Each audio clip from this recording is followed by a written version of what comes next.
find yourself in a place where you're having a lot of anger or a lot of hate or a lot of distrust or you're annoyed with something, don't be speaking to the law, because you're going to be creating it. Change that. If you need, give yourself a time out. Excuse me, I'm not in my higher self right now. I'm going to take myself out of this for a moment or two and get myself realigned, get myself centered back in. Perhaps I might even call a practitioner and ask for some guidance, ask for some assistance. Right now, I'm not remembering the song that we began to sing today that Paul was singing, "Lest I Forget." Will you remember? We're speaking to our higher self, because in that place of the humanness of who I am, I know that there are times when I forget my perfection. I forget my wholeness. Whether it's as simple as stubbing my toe or walking into, that meeting in the wrong place at the wrong time with the wrong words, however it may be. When I forget my perfection, I behave in a way that is not something that I really care to do. And so I bring in prayer.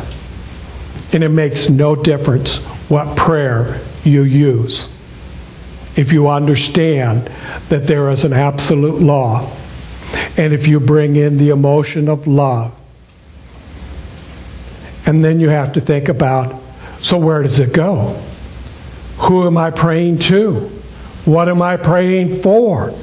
Where does this go out into the universe? Especially if I don't believe in God, then what happens to all of this? So it almost calls us to an understanding that there must be something that we believe in. What is that?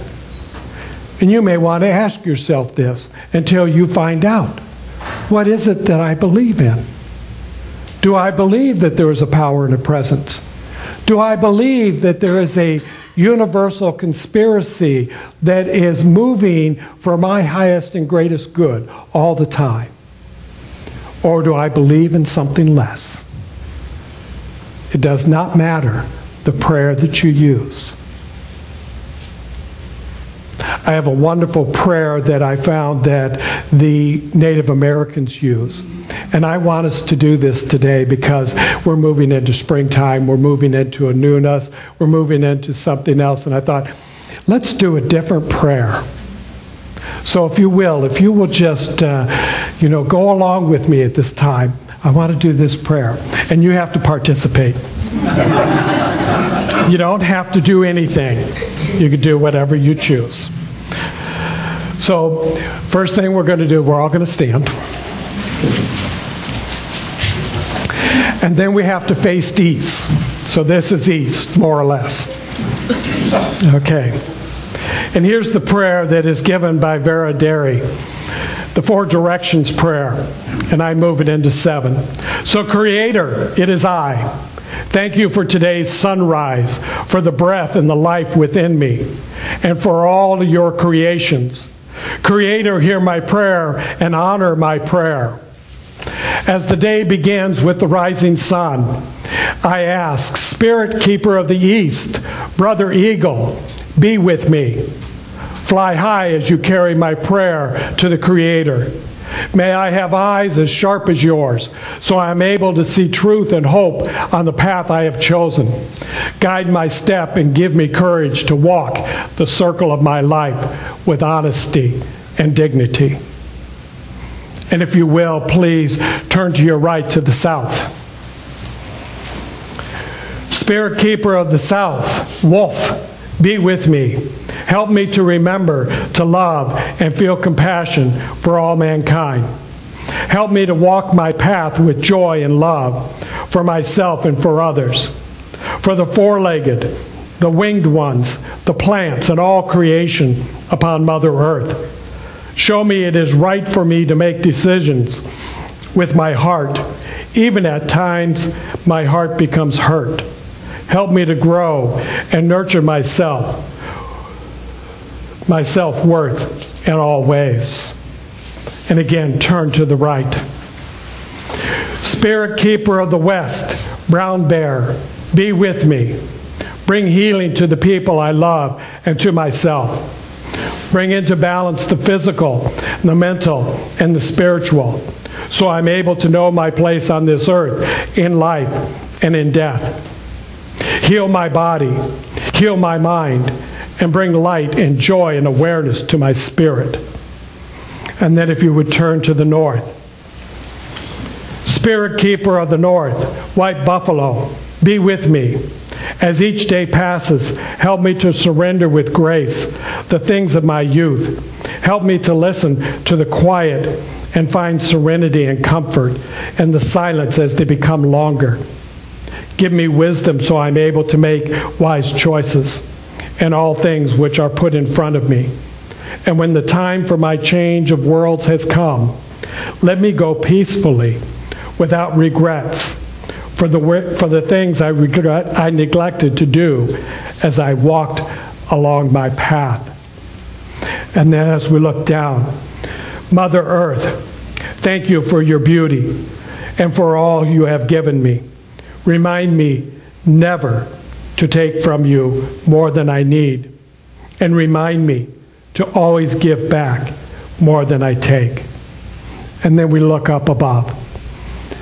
To all of my ancestors, to all of my relations, to all of the people who have gone before, watch over me and guide me and lead me in that direction of the divine, that which is whole, perfect, and complete. And then we go within, to my higher self, to the creator of all that is, to that perfection and that wholeness and that oneness that I know as the divine that I am. Allow me to rise this day and to be all that I can be for that glory and that wonderment. May I treat myself in ways that are beautiful, abundant, and loving. And then if you will agree with me, answer by saying, and so it is. Thank you.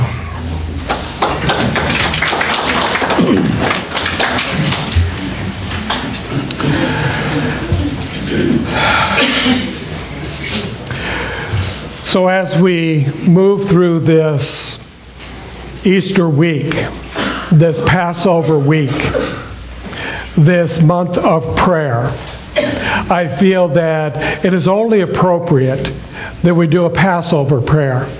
Because in Science of Mind, we honor all faiths. We know that every path is a direction to the divine intelligence. We only ask that you pick one. Try not to do them all, but to pick one and to be authentic and to be sincere and to be with that.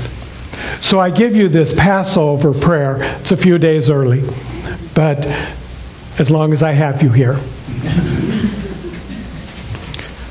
Long ago at this season, on such a night as this, a people, our people, set out on a journey, all but crushed by their enslavement. They yet recalled the far-off memory of a happier past and heard the voice of their ancient God, bidding them summon up the courage to be free. Boldly, they went forth from Egypt, crossed the sea, and headed through the desert for the Promised Land. What they experienced, they remembered and told their children, and they to theirs, from generation to generation. The story was retold, and we are here to tell it yet again. We too give thanks for Israel's liberation. We too remember what it means to be a slave. And so we pray for all who are still fettered, still denied their human rights. Let all God's children sit